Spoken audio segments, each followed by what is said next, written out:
নতুন নতুন প্লেসে ঘুরে আসতে কার না ভালো লাগে। সো এবার চলুন ঘুরে আসি ওয়েল ডেকোরেটেড রেস্টুরেন্ট থেকে।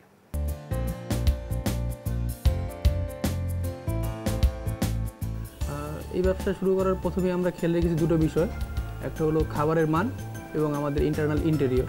বর্তমানে ঢাকা সিটিতে অনেক ধরনের রেস্টুরেন্টই দেখা যায়, আমরা চেয়েছিলাম তার থেকে কিছুটা ভিন্ন কিছু করতে, যেটা মাল্টি কুইজিন টাইপের, যেখানে একসাথে বিভিন্ন ধরনের ফুড পাবেন। আমাদের এখানে একই সাথে থাই, চাইনিজ, ইতালিয়ান ফুড, কন্টিনেন্টাল, এছাড়া ফাস্ট ফুডও আছে।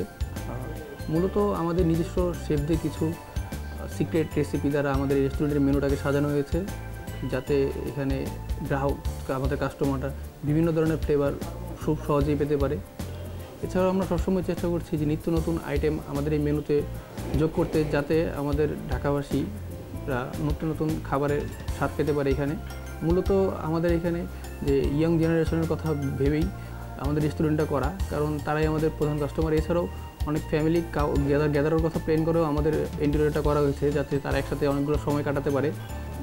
দামের ক্ষেত্রে বলতে গেলেই আমরা আমাদের দামগুলো ঠিক করেছি আমাদের সকল কাস্টমারের কথা চিন্তা করি, যাতে তারা খুব সহজেই আমাদের এই খাবারের স্বাদগুলো তাদের আকাঙ্ক্ষিত প্রাইসের বা মূল্যের মধ্যেই করতে পারে, অ্যাফোর্ড করতে পারে।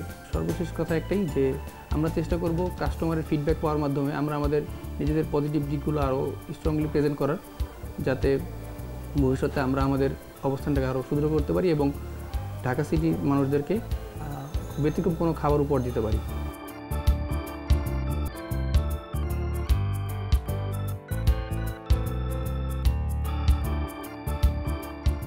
ফ্রেন্ডস, এখন চলুন দেখে আসি রেস্টুরেন্টের স্পেশাল একটি রেসিপি। আজ আপনাদের তৈরি করে দেখাবো ডাবল লেয়ার চিজ পিজা।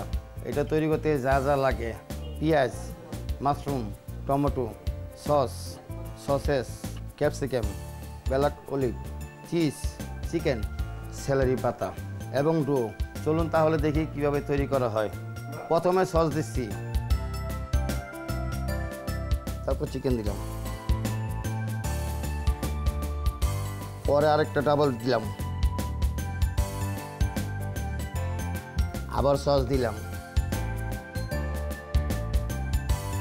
আবার চিকেন দিলাম, সম্পূর্ণটা চিকেন দিলাম, তারপর চিজ দিলাম,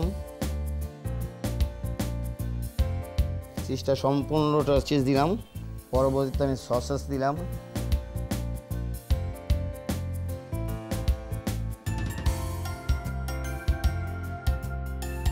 পরে মাশরুম দিলাম, সম্পূর্ণটা মাশরুম দিলাম, টমেটো দিলাম, কত সুন্দর দেখা যাচ্ছে। পরে ক্যাপসিকাম দিলাম,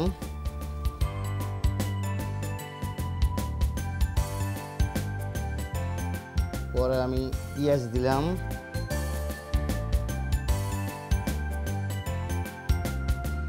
তারপর আমি ব্ল্যাক অলিভ দিলাম। ডেকোরেশন করা শেষ হলো, এখন আমি নিয়ে ওভেনে দিব। ওভেনে তৈরি হইতে 10 মিনিট লাগবে।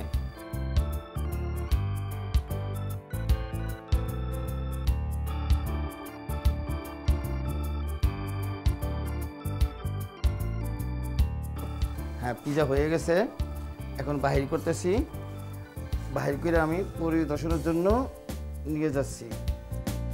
পিজা তৈরি করা হয়ে গেছে, এখন স্লাইস করে আপনাদের কাছে সার্ভ করব।